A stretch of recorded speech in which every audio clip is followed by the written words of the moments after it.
le prix des jeux vidéo explose. On a connu les jeux à 40 balles, 50 balles, 70, maintenant c'est quoi? C'est 80 €. On est en train de revenir à l'époque de nos darons qui jouaient sur la Game Gear, sur la Atari, sur la Odyssey, avec des jeux qui coûtaient un nombre de francs que je ne saurais pas convertir. Le prix d'un rein. Exactement. Et maintenant on en revient là. Du coup, une bonne chose, une mauvaise chose pour l'industrie du jeu vidéo, qu'est-ce que tu en penses, Trafic? Bah moi j'en pense que là on est sur un marché hyper compliqué, en ultra hausse même je dirais. Bon, on va pas commencer à parler d'inflation etc par rapport à la politique actuelle. En tout cas ce qui est sûr et certain c'est que le jeu vidéo aujourd'hui c'est un domaine culturel qui coûte extrêmement cher. Ça coûte plus cher à produire que le cinéma. Ça coûte plus cher à produire que la musique, ça coûte plus cher à produire que la télévision, mais aussi ça rapporte plus d'argent que le cinéma, que la télévision, etc. Et pourtant, on a quand même tous ces prix qui explosent. Donc, comme je l'ai dit, les coûts de production sont énormes, mais on est sur des jeux qui aujourd'hui coûtent extrêmement cher, qui parfois se cassent la gueule. Bah, on a l'exemple de Concorde qui a coûté, on trouvera les chiffres, mais je crois que c'est entre 200 et 250 millions de dollars et qui s'est crashé au bout de 2 semaines. Le jeu, au bout de 2 semaines, il était mort. Serveur fermé. Studio fermé aussi. Studio fermé, bien sûr. Des centaines d'employés qui finissent malheureusement au chômage. Et surtout, voilà, moi, ce qui m'affole un petit peu, c'est cette montée de prix énorme malgré les énormes coûts de production qui augmentent. On a notamment, voilà, comme tu l'as dit, on a connu par exemple des hausses tarifaires avec notamment les jeux de PlayStation 3 qui coûtaient d'abord 50 €, enfin 60 €. Le prix maximum conseillé, on avait d'abord du 60 €, avec la montée en PS4 on a eu du 70, maintenant avec la montée en PS5 on a du 80 €. Les jeux de Switch qui justement étaient il me semble à 40 €, ils sont maintenant à 50, ils sont même montés à 60. Et maintenant on parle encore d'une augmentation de prix, excuse-moi, avec du coup la Switch 2. Et donc là, il y a de plus en plus de débats avec la sortie de GTA 6. Parce que pour ceux qui ne le savent pas, Red Dead Redemption 2 est, selon beaucoup de rumeurs, le jeu qui a coûté le plus d'argent de tous les temps, enfin le coût de production le plus cher avec il me semble 500 millions de dollars de production. Vous avez des discussions avec Halo Infinite, etc. C'est deux jeux en tout cas qui ont coûté à peu près approximativement 500 millions de dollars de production. Donc voilà, je comprends que les coûts de production augmentent. À la fois le consommateur, il y a le problème d'inflation, etc. Enfin bref, moi c'est des trucs qui me font extrêmement peur parce que voilà, on parle maintenant de jeux à presque 100 $, et il y en a qui sont prêts à les mettre. Moi ça me fait un peu peur. En fait, voilà, ça le problème, c'est que les consommateurs, ils ont en moyenne moins d'argent, les jeux coûtent plus cher à produire, donc forcément, ça peut justifier une montée des prix. Donc, on a tous entendu ce fameux débat. J'étais assis, je suis prêt à mettre 500 €, je suis prêt à mettre 400 000 €, j'en ai rien à foutre. S'il sort, je l'achète à X d'argent. Maintenant, ça, c'est une vraie question qui va se poser pour les développeurs. Pour les studios, parce qu'ils vont se dire ok, on fait un jeu qui est à la hauteur des espérances des consommateurs. On fait un jeu qui est meilleur que la concurrence, clairement, parce qu'il y a des jeux, on va pas se mentir, ils se foutent pas, hein, c'est toujours le même jeu qui recycle, ou alors c'est ils prennent Unity, ils prennent les trucs gratuits là et ils les foutent, et après ils te font un jeu à 50 balles, bon, moyen.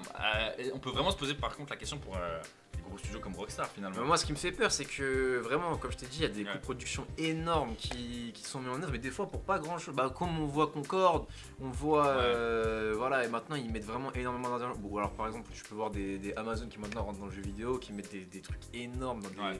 je crois que c'est pas New World qui appartient à Amazon. C'est Amazon, Enfin bref, des trucs qui mettent des budgets énormissimes. Tu vois aussi des trucs comme Google Stadia par exemple qui s'est cassé la gueule. Bref, t'as même les GAFAM qui se lancent, qui mettent énormément d'argent. Et aujourd'hui maintenant c'est devenu limite une norme de mettre énormément d'argent. Et même t'as des présidents comme t'as le président de Sega qui disait que pour lui ça lui paraissait normal d'augmenter le prix d'un jeu. Mais après, faut renflouer les quais, c'est ce qu'ils disent, c'est l'excuse. Ils veulent plus d'argent, c'est normal, ça reste du business, ça reste. Après, c'est compliqué. Mais de toute façon, même pour le consommateur, c'est ultra compliqué maintenant d'acheter un jeu parce que maintenant t'as 1 milliard de façons d'acheter un jeu et de consommer le jeu vidéo. C'est ça. T'as le streaming.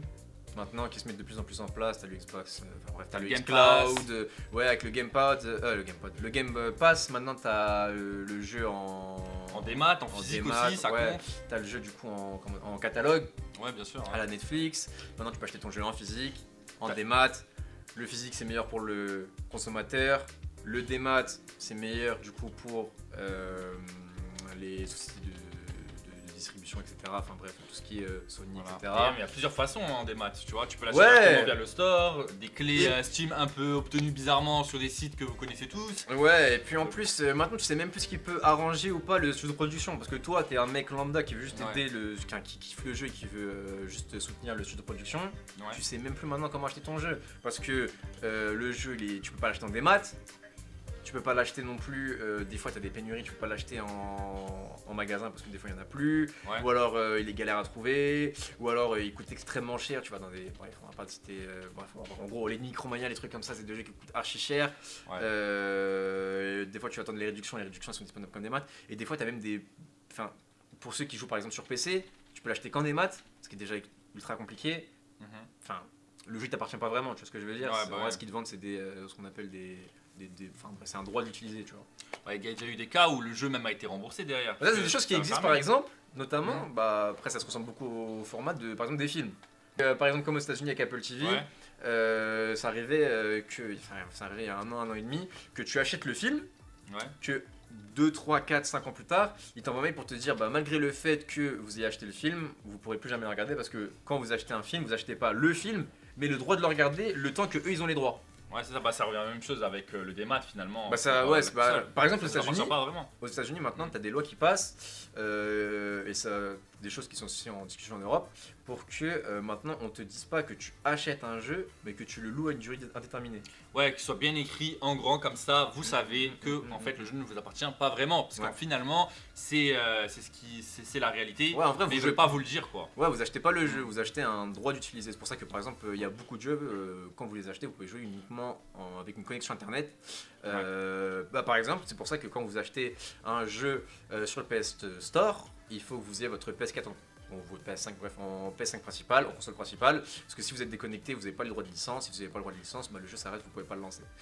Donc c'est pour ça que ça vaut plus le coup de l'acheter du coup directement en physique. Mais le marché du physique c'est un marché compliqué, on voit qu'il y a de moins en moins de physique.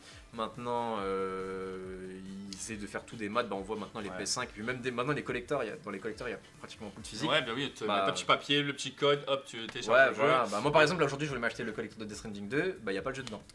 Ouais, voilà. Enfin, il n'y a pas le jeu dedans, il y a le jeu dedans, mais en tout cas. Il n'y a pas CD quoi. Même si, par exemple, le collector de Metal Gear Solid, il n'y a même pas de jeu dedans. Ouais. C'est un collector sans. Et en plus, même, maintenant les CD, tu vois, les jeux vont être de plus en plus lourds.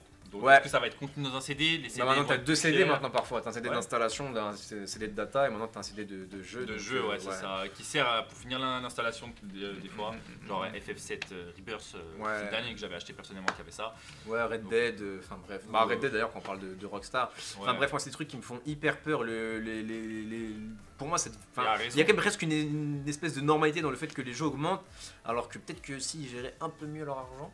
C'est compréhensible, mais après, juste une petite question, tu vois, pour rester un peu objectif, est-ce que ce serait pas quelque chose qui devrait du coup être plutôt à géométrie variable? Puisqu'on est resté sur une norme des prix, tu vois, les jeux, c'est des très très petits jeux qui peuvent pas s'assumer AAA ou voire AA, tu vois, ont des prix plus faibles que la moyenne, en général, ok pour ça, mais t'as pas mal de jeux, bon, c'est un peu de la bouse quoi, et ils s'estiment être au même niveau qu'un GTA 6 par exemple.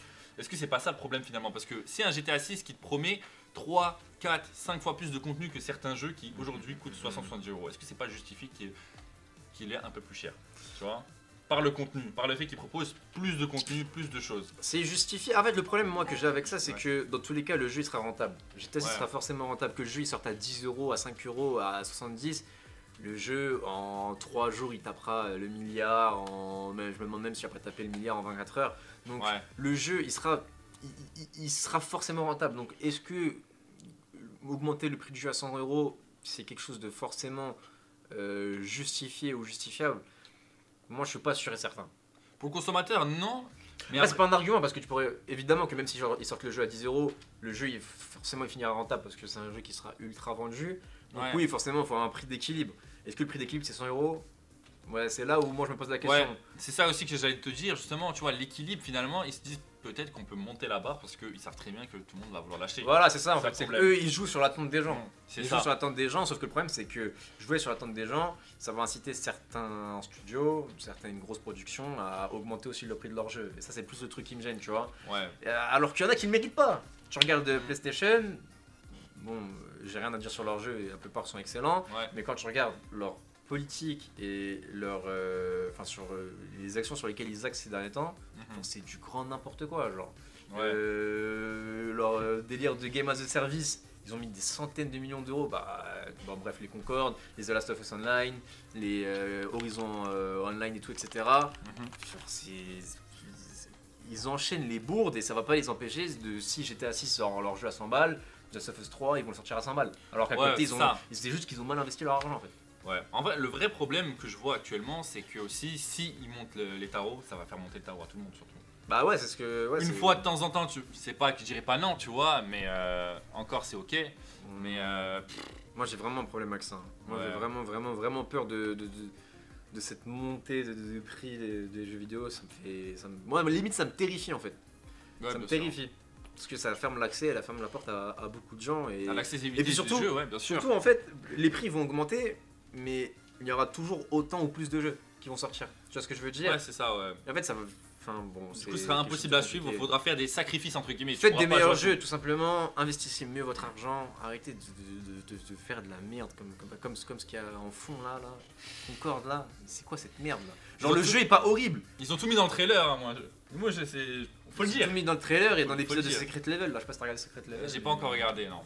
Bon, j'ai pas regardé l'épisode de Concorde, mais j'ai regardé, c'est le seul qui me manque, mais moi ça me...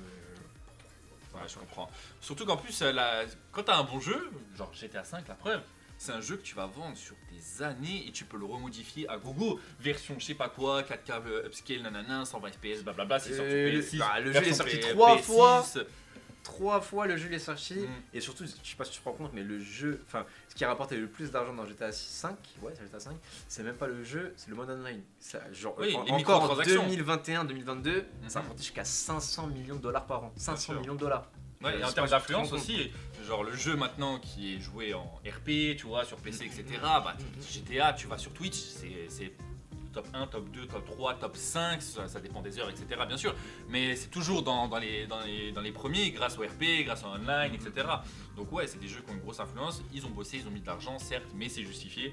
Est-ce qu'il y a besoin d'augmenter le prix pour un truc aussi gros que ça, sachant que derrière, on va sûrement racheter le jeu sur une autre plateforme, tu vois, PC, console, parce que ils vont le sortir sur console, quand il sortira sur PC avec les mods, etc., on aura envie de le racheter, quand il y aura peut-être le RP, parce qu'il sera sûrement pas inclus sur console, et moi j'y crois pas trop, tu vois, même s'il y a des rumeurs, tu vois, parce qu'ils ont racheté un peu 5M, etc., mais bon.